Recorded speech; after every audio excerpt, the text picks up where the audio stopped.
Hi everyone, good morning. আমি Sathi, welcome back to Sathi's real life and recipe.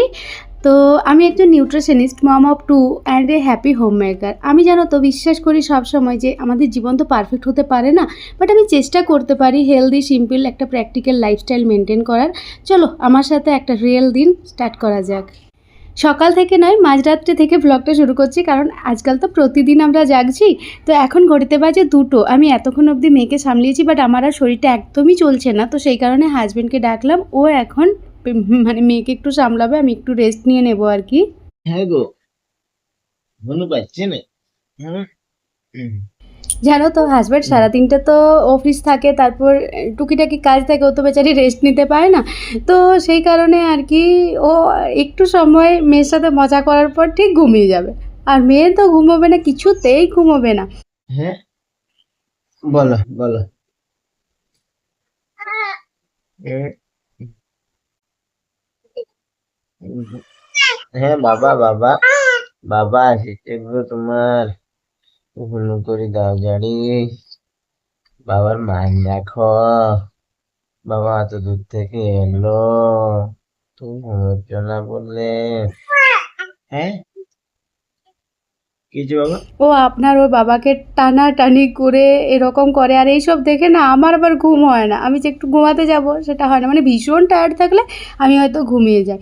তো last অবধি 2-2.5 ঘন্টা বা 1 ঘন্টা 1.5 ঘন্টা থাকলো।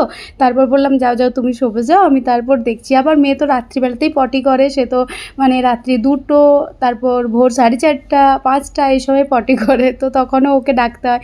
তো ওর ঠিকঠাক ঘুমটা আর কি পুরো উইকে হয় না, মানে দুজনের কেউই ঠিকঠাকভাবে ঘুমোতে পারছি না।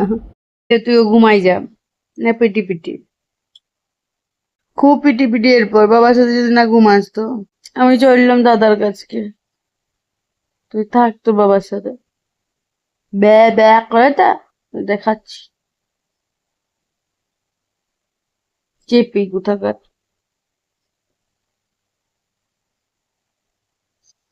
এমা, মা গো, এমা ঘন করে দাও গো। দেখো, রাত্রি যতই জায়গা থাকুক আর জীবনে যতই সমস্যা থাক, সকালটা কিন্তু পজিটিভ, এনার্জেটিক আর হাসি খুশিভাবেই শুরু করতে হবে, নইলে আবার প্রবলেম বাড়বে বই কমবে না। এদিকে মেয়ে আমার সকাল সকাল ঘুমিয়ে পড়েছে, ওকে আর হাজার চাইলেও তোলা অসম্ভব আর কি, এরকম একটা ব্যাপার, মানে তোলা যাবেই না।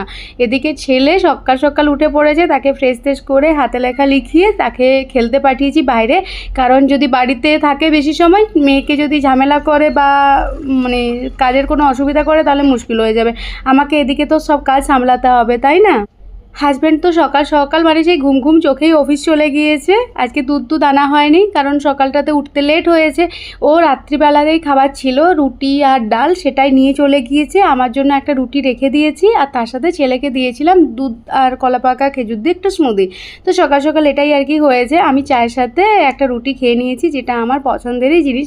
সকালটা ভীষণ সিম্পল, বাট আজকের দিনটা ভীষণ স্পেশাল, কারণ আজকে হচ্ছে 11ই এপ্রিল, শনিবার। আজকে আমার মেয়ে মানে 4 মাস কমপ্লিট হয়ে গেল। তো সেই জন্য আজকে একটু ছোট্ট করে সেলিব্রেট করব। বোনকে আসতে বলেছি, মানে আমি ননদ রয়েছে পুনেতে, তাকে আসতে বলেছি রিমিলকে। তো রাত্রিবেলাতে প্ল্যান আছে একটু বিরিয়ানি করার, আর সকালবেলাতে সেরকম কোনো প্ল্যান নেই, কারণ আগামীকাল তো মানে সেই নীলষষ্ঠীর বার, আর তার সাথে সোমবার উপোস। তো ফ্রিজে কালকে রাত্রিতে যে আটাটা মেখেছিলাম বিটরুট দিয়ে, সেটা রয়েছে। তো ভাবলাম আজকে বিটরুটের রুটি বানিয়ে নেব, তার সাথে কোনো সবজি আজকে বাড়িতে ছিল না। তো ডিম ছিল, ডিম আর আলুয়ে করে একটা তরকারি করে নেব, তারপর রাত্রিতে বিরিয়ানি বানাবো আর কি। আর তোমরা যারা আমার আগের ব্লগ দেখেছো তারা তো জানো আমি ফ্রিজে সব কিছু জিনিস রাখি, তো সেই জন্য ফ্রিজটা আজকে অপরিষ্কার। তাই আমি আর মানে প্ল্যান রয়েছে যে এই দুদিন যেহেতু উপোস, তো সেই কারণে এই দুদিনের মধ্যে ফ্রিজটা পুরোপুরি ক্লিন করব, আর তার সাথে সাথে ফ্রিজের কোনো জিনিস খাবো না, মানে বাইরে এনে তারপরেই খাওয়া দাওয়া করবো কাল পরশু। তো সেই কারণে মানে ফ্রিজের জিনিসগুলো সব শেষ করার ইচ্ছে রয়েছে আজকে। জানো তো আমি যতই ব্যস্ত থাকি, সবার খাবারের খেয়ালটা আমি একটু রাখি। যেরকম আমি আজকে সকালবেলা তো ওই যে বললাম একটা রুটি রয়ে গিয়েছিলো, সেই রুটিটা খেয়েছি চায়ের সাথে, তার সাথে একটা ডিম সেদ্ধ কলা পাকা খেয়েছি। ছেলেকে মানে ওর ডিম সেদ্ধটা খুব একটা খেতে চায় না, যেহেতু ডিমের ঝোল করছি তো অত তো খাবে না, তো সেই কারণে ওকে দিইনি। ওকে আজকে একটা স্মুদি বানিয়ে দিয়েছি সিম্পল, মানে সব কিছু ড্রাই ফ্রুটস, তারপরে খেজুর কলা পাকা দিই, যেটা আমি জেনারেলি ওকে বানিয়ে দিই। আর এদিকে হাজব্যান্ড ডাল আর রুটি নিয়ে গিয়েছে কালকের, আমি আগে থেকে তুলে রেখেছিলাম। জানি তো এরকম ছেলে মানে মেয়ে আমার রাত্রি জাগাবে। আর দুপুরে বিটরুটের রুটি আর তার সাথে ডিমের ঝোল। চলো একটু বিটরুট নিয়ে কথা বলি। বিটরুট হলো একটা সুপার ফুড, এটা ন্যাচারালি আয়রন রিচ, তো এটা না হিমোগ্লোবিন বাড়াতে ভীষণভাবে হেল্প করে, স্পেশালি মাদের জন্য। এই যে আমাদের পোস্টপার্টাম বডি ডেলিভারির পর আর কি রিকভারি যে স্টেজটা রয়েছে, এই সময়টাতে খুবই গুরুত্বপূর্ণ। এটা ব্লাড সার্কুলেশনকে ইমপ্রুভ করে, স্কিনে গ্লো বাড়াতে সাহায্য করে, ডাইজেশনে হেল্প করে, তো এর প্রচুর বেনিফিট রয়েছে। নর্মালি স্যালাডে প্রতিদিন বিটরুট খাবো বললেও সবসময় আর কি খাওয়া হয় না বা গুরুত্ব দেওয়া হয় না, তাই আমি কি করি এইভাবে বিটরুটের রুটি, লুচি, পরোটা বানিয়ে দিই, যাতে বাচ্চার জন্য এটা খুবই হেল্পফুল হয়ে যায়, সহজে খেতে পারে, খুব একটা ঝামেলা না করতে হয়। আমার একটা দৈনন্দিন হ্যাবিট হয়ে গিয়েছে, তাতে কি হয় আমাদের সবারই খাওয়া হচ্ছে।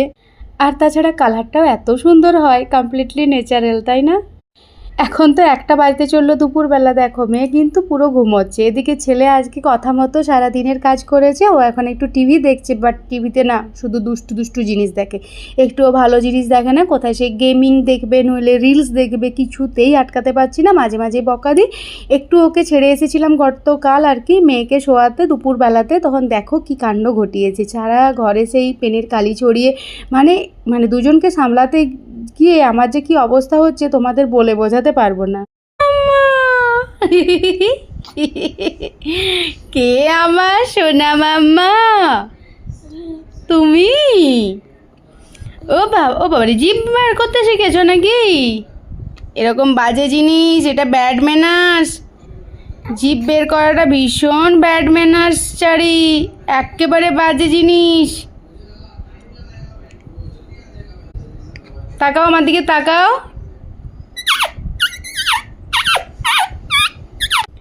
Good morning. এই দেখো হালকা একটু চারির ঠান্ডা লেগে গেছে, চোখ দিয়ে কীরকম, এই যে একটু ঠান্ডা লেগে গিয়েছে। হ্যাঁ, আর এখন ঘড়িতে কটা বাজে জানো চারি? ঘড়িতে বাজে 1:20। 1:20 বাজে ঘড়িতে। কটা বাজে জানো? 1:20 বাজে ঘড়িতে, এখন 1:20। তুমি দিনের বেলায় 1:20-তে তোমার গুড মর্নিং হলো? হ্যাঁ, 1:20-তে তোমার গুড মর্নিং হলো। দাদাভাই তো খুব সকালে আজ উঠে পড়েছে, আমার চেয়েও আগে। হ্যাঁ, দাদাভাই কিন্তু রুটিন ফলো করার চেষ্টা করছে। আর তুমি দুত্তু মাম্মা হয়ে যাচ্ছ, রাত্রিতে মাম্মাকে, পাপ্পাকে, সবাইকে জাগাচ্ছে, তারপর তারা সকালে কাজ করতে পারছে না, ঠিকঠাক উঠতে পারছে না। আর তো পাপা জানো, শুনবে আমার কথাটা শোনো, আর পাপা দুধ নিয়ে আসতে পারেনি না, আর পাপা দুধ আনতে পারেনি। যতটুকু দুধ ছিল সেটাই দাদাভাইকে দিলাম, আমি চা খেলাম। আর বাবা তো সকালে চা খেতেও পায়নি টাইম, টিফিন প্যাক করেছে আর দৌড়েছে। কি দুধ তুমি করছো চালি? এত দুধ তুমি কেন করছো? একটু রাত্রিতে ঘুম করে দেবে তাড়াতাড়ি, তোমার রুটিনটা একটু ঠিক করো চালি। তোমার রুটিনটা ঠিক হলে আমাদের রুটিনটাও ঠিক হয়ে যাবে, জানো তো। চলো এরপর স্নান করতে হবে, 1:30 বাজে, 1:30। এত লেটে স্নান করলে কী হবে, ঠান্ডা লেগে যাবে। আর ঠান্ডা লেগে গিয়েছে, আজ খুব বেশি স্নান করাবো না। রিশু তো খুব ভালো স্নান করতে পারে, ওর খুব ভালো লাগে স্নান করতে, কিন্তু আজকে আমি খুব বেশি স্নান করাবো না। না, আজকে অয়েল ম্যাসাজ করে দেবো হালকা গরম তেল দিয়ে, আর তারপর একটু স্পঞ্জ বাদ দেবো, দ্যাটস ইট। ওকে ওকে ওকে ওকে, চলো। এই দেখো রিশুর এখন টমি টাইম। সত্যি বলতে মা হওয়ার পর এই প্রত্যেকটা ছোট ছোট মাইলস্টোন যে কী একটা খুশি দেয় বলে বোঝাতে পারবো না। এখানে ওকে বই পড়তে দিয়ে দিয়েছি, তারপর হাজব্যান্ড আসলো, তারপর চিকেনটা মেরিনেট করে আমরা খাওয়া দাওয়া করলাম। তার আগে মেয়েকে স্নান টান করিয়ে ছেলেকে সব রেডি করিয়ে রেখেছিলাম। আর ওই যে বললাম মেয়ের 4 months কমপ্লিট উপলক্ষে আমরা আজকে সেলিব্রেট করছি বিরিয়ানি, তো সেটাই আর কি। নেক্সট পার্টে খুব সহজে কীভাবে বিরিয়ানিটা বানিয়েছি সেটা শেয়ার করব। এখন অনেকটা বড় হয়ে গেল ভিডিওটা। দারুণ, অসাধারণ, বেরেস্তার গন্ধ, আলু, চিকেন, পুরো 10 on 10। ফুড ব্লগার আমাদের